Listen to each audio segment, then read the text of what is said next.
Esprit du Dieu vivant, Saint-Esprit, je m'introduis dans ta présence et je m'abandonne à toi. Je désire ardemment que tu prennes le contrôle de toutes choses pour annoncer tout ce qui concerne Jésus en ce jour merveilleux que tu nous donnes. Je prie que ta présence remplisse ici et tous les endroits où ce message passe et passera. Je prie que toi seul sois véhiculé, toi et toi seul. C'est toi le meilleur enseignant, le meilleur guide. C'est toi qui répands la lumière de la parole de Dieu dans nos cœurs. Je m'abandonne à toi. Prends le contrôle entier de ma personne. Je te prête ma voix. Enseigne-nous, Saint-Esprit. Amen.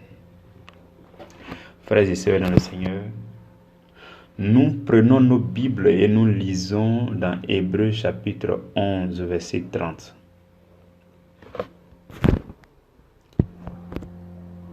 Je lis la parole du Seigneur.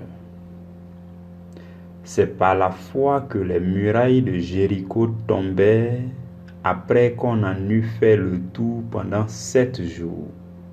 Parole du Seigneur. Frères et sœurs dans le Seigneur, notre sous-thème de ce jour, c'est « Les plus grandes victoires sur l'ennemi ne s'obtiennent que par une foi persévérante. » Les plus grandes victoires sur l'ennemi ne s'obtiennent que par une foi persévérante. Et la première question qu'on peut se poser, c'est qu'est-ce qu'une foi persévérante? Comment faire en sorte que notre foi persévère? Mes frères bien-aimés dans le Seigneur, avant d'entrer dans le vif de notre méditation, je voudrais attirer notre attention sur quelque chose. C'est quelque chose de pratique. Je suis convaincu que tous les chrétiens peuvent trouver ça bizarre. Tous les chrétiens se sont déjà posé ce genre de questions. Ils ont déjà fait ce genre d'analyse et ils ont trouvé que c'est bizarre. Pourquoi la vie chrétienne est ainsi, ceci, cela. Je voudrais attirer notre attention là-dessus. Au début de votre relation avec le Seigneur et avec sa parole, vous tombez sur le verset de Matthieu chapitre 7, verset 7. Et vous lisez que la Bible dit « Demandez et l'on vous donnera. Cherchez et vous trouverez. Frappez et l'on vous ouvrira. » Si vous lisez ce verset de façon superficielle, vous serez heureux et vous allez vous dire que il suffit de demander et l'on vous donnera. Donc, si vous êtes nouveau chrétien, vous allez vous mettre à demander. La Bible dit demandez, l'on vous donnera. Donc, vous demandez, vous demandez, vous demandez, vous demandez. Jusqu'à ce que vous vous rendez compte que vous demandez et vous ne recevez pas. Et qu'il y a des choses, quand vous demandez, vous ne recevez pas et vous êtes frustré. Vous dites, mais pourquoi? La parole de Dieu avait pourtant dit que si je demande, on me donne. Mais pourquoi je demande et je ne reçois pas? Donc ça fait déjà un tic. Vous commencez à vous poser la question, qu'est-ce qui ne va pas avec ce verset? Mais lorsque vous allez poursuivre vos méditations en train de grandir spirituellement, vous allez tomber sur le verset, un des versets du genre Matthieu chapitre 7, verset 12, qui va vous dire « Tout ce que vous voulez que les hommes fassent pour vous, faites-le de même pour eux. » Et là, vous allez vous en rendre compte que si vous demandez et que vous voulez recevoir, il faut que vous aussi vous donniez aux gens. Parce que tout ce que vous voulez que les gens fassent pour vous, vous devez en faire de même pour les autres. Et donc là, à ce niveau, vous allez dire, waouh, là, ça, je ne savais pas. Parce que je me mettais à demander aveuglement. Et pourtant, je ne recevais pas. Alors qu'il fallait que moi aussi, je donne. Et quand vous allez poursuivre vos méditations, vous allez tomber sur Luc chapitre 6, verset 38, qui va vous informer que vous devez donner et il vous sera donné. Et dans ce verset-là, la Bible dit, on versera dans votre sein une bonne mesure, serrée, secouée et qui déborde, car on vous mesurera avec la mesure dont vous vous serez servi. Donc, vous croisez un autre verset qui vient de vous dire, donnez et il vous sera donné. Donc là, c'est clair maintenant. Si avant, vous ne receviez pas, c'est parce que vous ne donnez pas. Et quand vous mettez les trois versets ensemble, vous avez une compréhension plus claire. Et vous savez plus clairement comment vous devez vous comporter. Donc ça commence à devenir beaucoup plus clair. Et dans vos méditations, quand vous poursuivez dans les épîtres, vous allez tomber sur le verset de Jacques chapitre 4, verset 3 qui dit, vous demandez et vous ne recevez pas parce que vous demandez mal, dans le but de satisfaire vos passions. Et là maintenant vous allez dire, ah, je comprends pourquoi je ne recevais pas. Et vous allez voir pourquoi, quand vous vous contentiez de demander, vous n'avez pas reçu toutes les fois. Donc, ce que je voudrais nous dire, frères et sœurs, à travers ces analyses-là, c'est que c'est lorsque vous avancez dans la profondeur de la parole de Dieu que vous avez de plus en plus de lumière sur un sujet. C'est ce que je voudrais vous faire comprendre. Si vous restez à la surface de la parole, vous n'aurez pas toutes les informations, vous n'aurez pas tous les éclaircissements sur le sujet et vous risquez de passer à côté en vous comportant contrairement. Et là, vous serez frustré. Vous allez dire tel verset à tort parce que j'ai appliqué, ça n'a pas donné le résultat que ça dit. Alors qu'il y a d'autres versets qui, lorsque vous mettez tout ensemble avec ce premier verset-là, vous avez une plus grande lumière. C'est ce que je voulais vous faire comprendre. Ce que nous sommes en train d'apprendre sur ce groupe, c'est comment aller de plus en plus en profondeur dans la parole de Dieu pour que nous sachions comment nous comporter avec la parole, comment opérer avec la parole, comment être actif avec la parole, comment utiliser la parole dans notre vie pour que nous puissions découvrir le mode d'emploi de la parole de Dieu pour qu'elle soit opérationnelle, fonctionnelle, vivante, active dans notre vie. C'est ce que nous sommes en train d'enseigner sur ce groupe. Voilà pourquoi nous devons appeler nos frères et sœurs autour de nous pour qu'ils viennent, pour qu'on écoute la parole de Dieu. Pour que ensemble, on puisse s'aider à parvenir au salut éternel. Pour que au royaume des cieux, ton voisin puisse te dire merci devant le Seigneur pour dire c'est grâce à lui que je suis venu au royaume des cieux. Parce qu'il m'a invité une fois à l'église, une fois sur leur plateforme, une fois à écouter une prédication. Il m'a envoyé le pain de la première heure et j'ai écouté pour la première fois, mon cœur a changé. Donc, ce sont des petites actions qui contribuent à gagner les âmes. Et frères et sœurs dans le Seigneur, aujourd'hui, ce que je viens de nous présenter, c'était juste attirer notre attention sur combien de fois il est important d'aller en profondeur dans la parole pour pouvoir découvrir les choses excellentes. Parce que les choses les plus excellentes sont enfouies dans la profondeur de la parole. Et aujourd'hui, ce que nous allons apprendre dans le Seigneur, c'est comment manifester une foi persévérante. Comment la foi doit être agissante. Et je veux nous présenter. Je demande votre attention pour nous présenter trois choses. Trois choses. Je voudrais que tu prennes note de ces trois choses parce que ces trois choses te seront utiles. Ces trois choses vont te permettre de voir tes erreurs dans le passé comment tu manifestais mal ta foi, comment ce qui n'allait pas, ce que tu ne faisais pas, tout ça. Donc nous allons le voir en 3 choses. La première chose, c'est connaître la volonté de Dieu et y demeurer. Donc, dans la première chose, il y a 2 volets. Connaître la volonté de Dieu et puis demeurer dans la volonté de Dieu.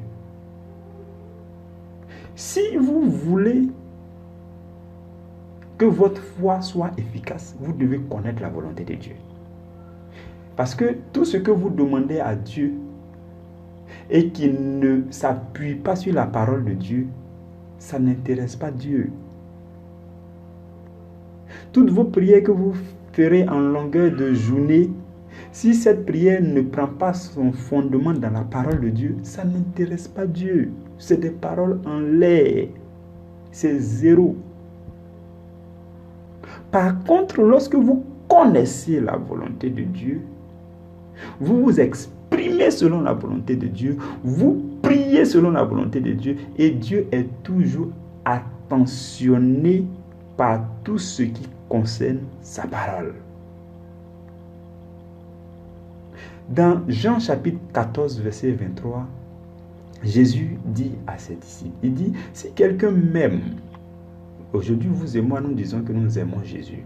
Donc Jésus dit, il nous dit, si quelqu'un m'aime, il gardera ma parole.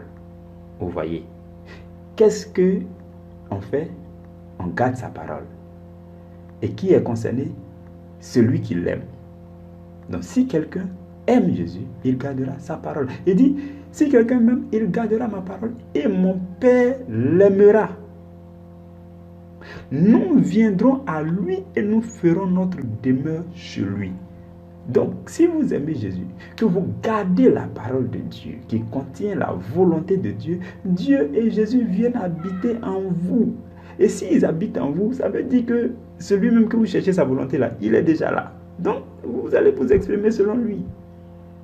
Donc, il est important de garder la parole de Jésus, de méditer la parole à longueur de journée. Ça, je ne cesserai jamais de parler. Peut-être dans chacun de mes sermons, de mes prédications, il y aura toujours un petit pan où je vais toujours toucher la méditation quotidienne, continuelle de la parole de Dieu. La méditation en tant que style de vie. Parce que c'est par la grâce de Dieu, la pure grâce de Dieu, c'est ce qui a fait ma foi chrétienne. Et je ne cesserai d'enseigner ça. Tant que quelqu'un dira, je n'ai pas le temps pour lire la Bible, la personne aura tort avec moi. Parce que 24 heures, c'est beaucoup. 24 heures, 24 fois 60 minutes, Dieu nous a donné gratuitement. On ne peut pas prendre 30 minutes dedans pour méditer la parole. C'est grave. J'estime que c'est grave. Et c'est ce que le Seigneur m'a enseigné jusqu'à ce qu'aujourd'hui, par sa grâce, il me conduit à méditer chaque jour sa parole et à donner un enseignement chaque jour. Ce n'est pas tous les hommes de Dieu qui y parviennent. Enseigner chaque jour. Quand vous lisez la Bible dit que Paul, quand il était, je ne sais pas si quand il était à Corinthe, il y a une fois, il a fait 2 années en train d'enseigner chaque jour. Quand il a découvert ça, il dit, mais ça veut dire que Dieu peut donner la capacité à quelqu'un d'enseigner chaque jour. Il y a des grands hommes de Dieu que je connais, que j'admire bien, qui faisaient 2-3 enseignements par jour, tous les jours. Et ça, c'est quand vous méditez chaque jour que le Seigneur vous conduit à ce niveau pour que vous puissiez partager avec les autres ce que vous avez médité. Et dans Jean chapitre 15, verset 7, Jésus va dire, si vous demeurez en moi, c'est-à-dire quand il dit en moi, lui il est le verbe, il est la parole. Il dit, si vous demeurez en moi et que mes paroles demeurent en vous, regardez la suite, c'est trop profond. Il dit, si vous demeurez en moi et que mes paroles demeurent en vous, demandez tout ce que vous voudrez et cela vous sera accordé. Si les paroles de Jésus demeurent en toi, tu n'auras pas le choix que de demander selon la parole de Jésus. Parce que sa parole demeure en toi, ça abonde en toi. Quand tu parles, c'est la parole qui sort. C'est comme quand quelqu'un est ivre. Quand il ouvre la bouche, c'est l'odeur de la boisson qui sort. Quand tu seras ivre de la parole, dès que tu ouvres la bouche, c'est les versets bibliques qui sautent. C'est la même chose. Il dit, si vous demeurez en moi, tout ce que vous demanderez, cela vous sera accordé. Aujourd'hui, là, si vous demandez et que rien ne vous est accordé, c'est parce que vous ne demeurez pas encore en Jésus. Je ne sais pas si vous me suivez. Suivez-moi pour bien comprendre.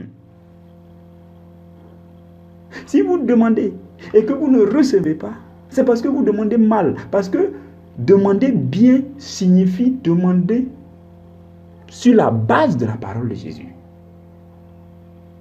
Et c'est ce que Jésus nous demande. Et Paul, lorsque Paul priait pour les Colossiens, dans Colossiens chapitre 1, verset 9, il va faire une prière puissante. Alors, cette prière me plaît trop. J'aime trop cette prière. Dans Colossiens chapitre 1, verset 9, il dit que Paul dit aux Colossiens, il dit c'est pour cela que nous aussi, depuis le jour où nous en avons été informés, nous ne cessons de prier pour vous. Paul dit, nous ne cessons de prier pour vous et demander que vous soyez remplis de la connaissance de la volonté de Dieu, en toute sagesse et intelligence spirituelle.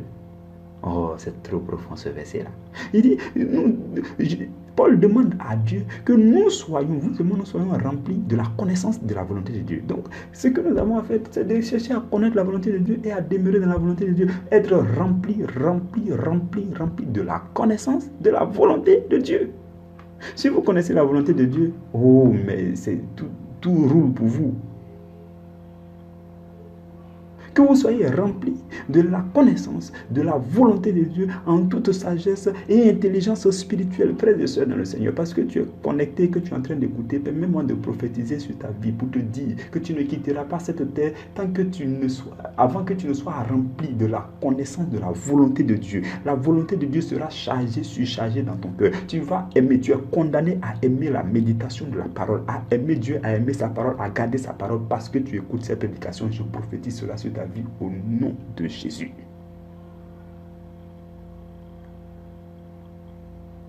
Et la deuxième chose, donc nous venons de voir la première chose qui est connaître la volonté de Dieu et demeurer dans cette volonté. C'est prioritaire, c'est obligatoire, c'est un préalable. Si vous voulez que Dieu vous écoute, que Dieu soit intéressé par vos prières, par vos paroles, cherchez à connaître la volonté de Dieu et demeurer dans sa volonté. Parce que tout ce qui concerne la volonté de Dieu, c'est ce qui intéresse Dieu. Quand vous priez et puis il n'y a aucun résultat, c'est parce que vos prières là, tout ce qui est dit dedans, n'a rien à voir avec la parole de Dieu. Et donc Dieu ne se sent pas concerné. La deuxième chose, c'est que nous devons demander suivant la volonté de Dieu. Donc ça, on va appuyer sur des choses qu'on a déjà dit. Donc, première chose, c'est de connaître la volonté de Dieu, demeurer dans la volonté de Dieu. Et deuxième chose, c'est de demander suivant la volonté de Dieu. C'est-à-dire quand vous fléchissez genoux, que vous commencez à parler à Dieu, tout ce que vous dites doit être selon la volonté de Dieu. C'est pourquoi la Bible dit, nous ne savons quoi demander dans nos prières, mais le Saint-Esprit nous aide à travers des gémissements ineffables, à travers des soupirs inexprimables. Le Saint-Esprit est là pour nous aider. Donc quand vous commencez à prier, demandez l'aide du Saint-Esprit. Saint-Esprit, je ne sais quoi demander à Dieu. Je veux parler à Dieu, mais je ne suis pas encore rempli de sa volonté. Aide-moi à exprimer à Dieu ce qui concerne sa volonté. Les versets que j'ai déjà lus, rappelle-les-moi pour que je m'appuie dessus pour prier. Les mois à venir, puisque nous terminons les 7 mois d'enseignement à la fin de ce mois, les 2 mois à venir pour la fin de l'année, le Seigneur m'a mis à cœur qu'on parle de la prière. Je ne sais pas si ça vous intéresse, je demande vos avis. Nous allons parler de la prière. Comment prier? Nous allons prendre 2 mois pour parler en détail de la prière. Comment vous devez prier? Parce que si votre foi est à un certain niveau, vous devez pouvoir la manifester dans la prière. Donc, on va enseigner sur la prière, les détails, comment prier, tous les pans, les types de prière, comment ne pas se tromper dans la prière, ainsi de suite. Nous allons prendre les 2 derniers mois de l'année pour le faire. Et je sais que ça vous sera profitable pour la nouvelle année qui va commencer. C'est ce que le Seigneur m'a mis à cœur. Donc, frères et sœurs, nous devons demander suivant la volonté de Dieu. C'est pourquoi Jésus dit dans Matthieu chapitre 21, verset 22, il dit, tout ce que vous demanderez avec foi par la prière, vous le recevrez. Avec foi, ça veut dire que vous avez médité jusqu'à le doute n'est même plus dans votre cœur. Quand vous priez, c'est avec foi. Donc, quand vous priez, c'est sur la base de la parole de Dieu. Il dit, tout ce que vous demanderez ainsi, vous le recevrez. Donc, frères et sœurs, vous êtes en train de découvrir comment demander pour recevoir. Comment demander pour recevoir? Demandez avec foi. Demandez suivant la volonté de Dieu. Et de façon plus claire, l'apôtre Jean va mentionner dans le livre de 1 Jean chapitre 5 verset 14, il va dire que nous avons auprès de lui cette assurance, que si nous demandons quelque chose selon sa volonté, il nous écoute. C'est ce que je disais tantôt. Tout ce qu'on demande selon la volonté de Dieu, Dieu nous écoute parce que ça l'intéresse, parce que il entend sa parole dedans. Donc quand vous demandez quelque chose à Dieu selon la volonté de Dieu, Dieu est intéressé, il écoute votre prière. Mais si vous faites une prière vide, une prière qu'il n'y a même pas un verset biblique qui est évoqué, c'est grave. Vous êtes en train de parler en l'air, ça n'effraie même pas Satan. Satan dit, mais il ne connaît rien, il n'a aucune connaissance de la parole, et puis il veut prier. Il dit des paroles en l'air. Ces paroles-là sont des paroles humaines et charnelles. Ça ne m'inquiète pas. Alors que quand vous vous appuyez sur la volonté de Dieu et que vous priez, ce que vous déclarez là, ce sont des paroles puissantes. Ce sont des boules de feu qui sont libérées dans la sphère spirituelle. Et ça consume les démons. Ça cause un dégât considérable dans le camp de l'ennemi. C'est pourquoi le chrétien véritable, quand il ouvre la bouche pour parler à Dieu, il s'appuie sur un verset. Quand il ouvre la bouche pour combattre Satan, il s'appuie sur un verset. Souvenez-vous que Jésus disait à chaque fois, il est écrit, il est écrit, il est écrit. Donc Jésus même s'appuyait sur la parole. Tous les apôtres, tout le monde, les Paul, les Pierre, tous ils s'appuyaient sur la parole de Dieu. Lisez bien la Bible, vous allez voir qu'il y a beaucoup de versets bibliques du Nouveau Testament qui font référence à l'Ancien Testament, où à chaque fois les apôtres ou bien Jésus lui-même disait, il est écrit, il est écrit. Donc c'est important qu'on s'appuie sur la parole pour démontrer ce qu'on veut démontrer. Sinon, ça ne touchera pas Dieu, ça n'effrayera pas Satan. Donc nous devons demander suivant la volonté de Dieu. Ce que tu demandes à Dieu, si tu cherches un travail, est-ce qu'il y a un verset biblique qui soutient ta prière? Je voudrais que chacun essaie maintenant d'analyser de façon pratique sa vie par rapport à ce que tu... Si tu demandes à te marier, est-ce qu'il y a un verset biblique qui soutient ton mariage? Tu n'as même pas dans la tête, dans ton esprit, tu ne penses même pas à prier pour ton mari. Tu ne penses même pas à dire, Seigneur, je veux que mon mari soit sauvé, mes enfants soient chrétiens, mes enfants soient des serviteurs de Dieu. Ce sont ces versets bibliques. Par exemple, l'exemple de Anne. Tu peux dire, Seigneur, si tu m'as donné des enfants, les enfants là vont te servir. Parce que dans la Bible, tu as donné des enfants à telle personne et ces personnes-là ont consacré ses enfants. Donc, ce sont ce genre de prières qu'il faut commencer à faire. Mes enfants seront chrétiens. Mes enfants vont gagner des âmes à travers le monde entier, Seigneur. C'est ce genre de prière. Quand tu fais ça, Dieu voit son intérêt. On fait des prières qui sont vides. Dieu, ça n'intéresse pas Dieu. Ça n'arrive même pas sur les nuages. À plus forte raison, jusqu'au 3e ciel. Donc, frères et sœurs, nous devons prier sur la base de la parole de Dieu. Ce que tu demandes à Dieu actuellement, et que tu demandes, tu n'as pas encore reçu. Je veux que tu revises ta prière, que tu regardes ta prière. Est-ce que tu t'appuies sur la parole de Dieu? Donc, nous devons prier suivant la parole de Dieu. La première chose, c'était connaître la volonté de Dieu et demeurer dans la volonté de Dieu pour que la volonté de Dieu soit abondamment en nous. Deuxième chose, nous devons demander tout ce que nous demandons à Dieu suivant la volonté de Dieu, en nous appuyant sur les versets bibliques. C'est ce que nous devons faire, frères et sœurs. Nous avons fait déjà deux choses. La troisième chose, qui est aussi capitale, c'est que nous devons demander à Dieu au nom de Jésus. Ah oui, je veux que vous puissiez vous écouter dans vos prières. Peu importe la prière que vous allez faire, tant que vous n'ajoutez pas au nom de Jésus, ça n'effraiera pas Satan. Satan n'obéira pas. Il ne bougera pas. Dans les séances de délivrance, on constate très souvent que si tu veux, il faut prier, il faut dire, oh, tel démon, il faut sortir, sort. Tant que tu n'ajoutes pas au nom de Jésus, il est calé. Il est là. Il te regarde même, il te voit en zéro. Mais dès que tu ajoutes au nom de Jésus, oh non, ça c'est quelque chose qui m'a vraiment fasciné durant la délivrance. Tant que tu n'ajoutes pas au nom de Jésus, le démon est là. Il est là. Il parle même, il parle. Il les tient. Mais quand tu ajoutes, quand tu commences à dire, en fait, ce n'est pas moi qui te parle. Parce que moi, si c'est moi seul là, je suis un homme, je ne suis rien. Je veux que tu comprennes que tout ce que je t'ai dit et que je te commande à partir de maintenant, c'est au nom de Jésus. Sors. Quand tu dis ça, non. il dégage, il libère. C'est profond. Donc, voilà pourquoi il est important de demander toutes choses au nom de Jésus. Au nom de Jésus. Et Jésus, dans Jean chapitre 14, verset 13, il dit, tout ce que vous demanderez en mon nom, je le ferai. Vous voyez, c'est clair, la Bible est claire sur Jean chapitre 14, verset 13. Tout ce que vous demanderez en mon nom, je le ferai. Donc, ce que tu demandes là, est-ce que tu vérifies, c'est au nom de Jésus que tu demandes? Est-ce que tu crois même que c'est par la puissance du nom de Jésus que tu vas recevoir ce que tu as demandé? Parce que c'est ça.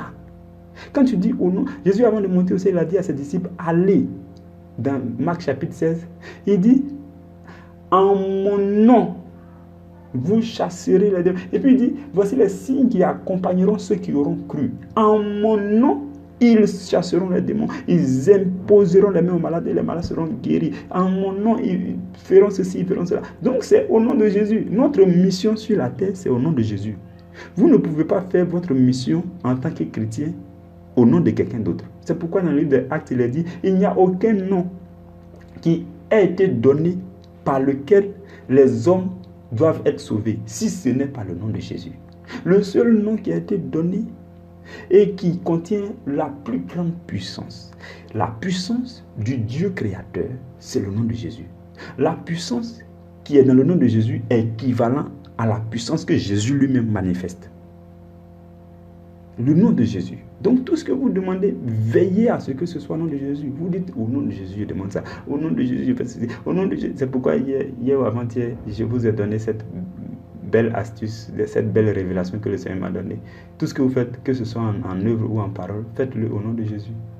Donc moi, je fais tout au nom de Jésus. Au nom de Jésus, oui, au nom de Jésus. Dans mon cœur, que ce soit en parole ou bien en murmure ou bien dans mon cœur, au nom de Jésus, au nom de Jésus, au nom de Jésus, au nom de Jésus. C'est la puissance qui est dans le nom de Jésus que je guette. Je veux que cette puissance-là soit manifeste pour ma vie. C'est pourquoi je dis tout au nom de Jésus. Nos frères et sœurs, aujourd'hui, nous avons vu 3 choses qui vont nous permettre de persévérer dans la foi. Parce que pour remporter de grandes victoires sur l'ennemi, il faut avoir une foi persévérante, il faut persévérer.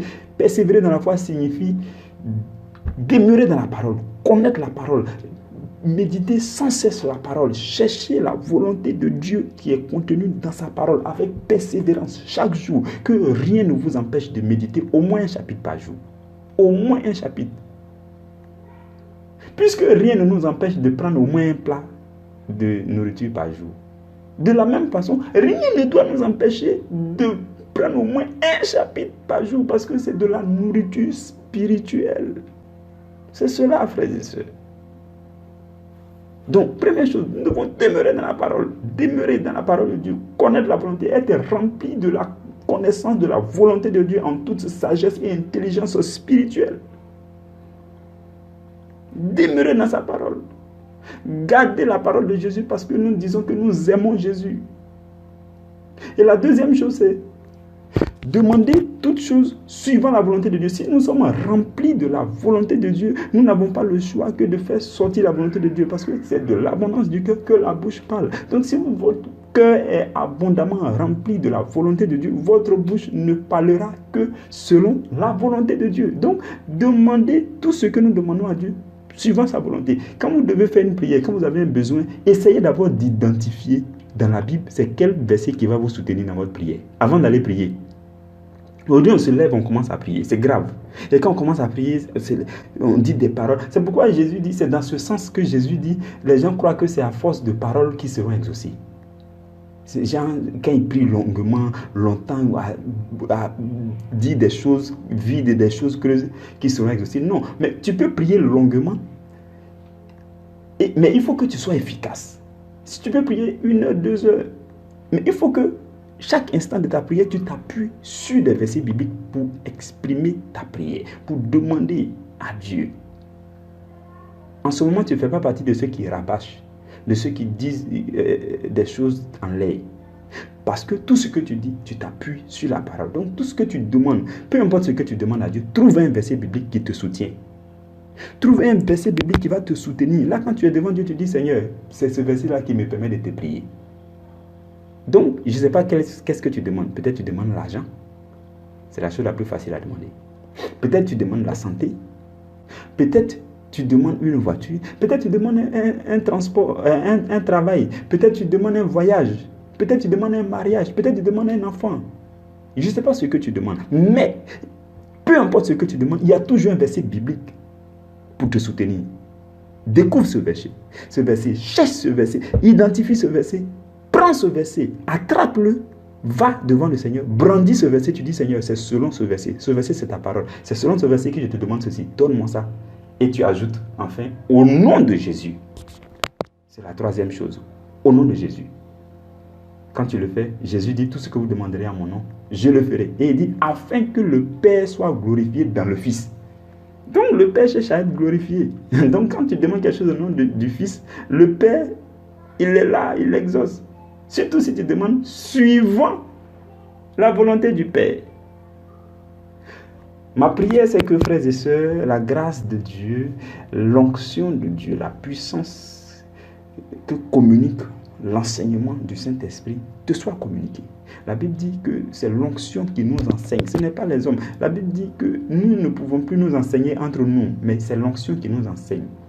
Donc ça veut dire que quand tu écoutes ce genre de prédication, il y a la voix du Saint-Esprit qui rentre dans ton cœur, qui te fortifie, qui t'édifie, qui te fait grandir spirituellement. Je veux que tu atteignes la maturité dans la foi tout simplement pour que ta vie soit profitable non seulement pour toi, pour le Seigneur et pour le monde entier. Au nom de Jésus. Que la grâce de Dieu demeure sur toi durant ce week-end. Nous nous retrouvons dès le lundi à la première heure. Bon dimanche à vous. Bon week-end à vous. Au nom de Jésus. Amen.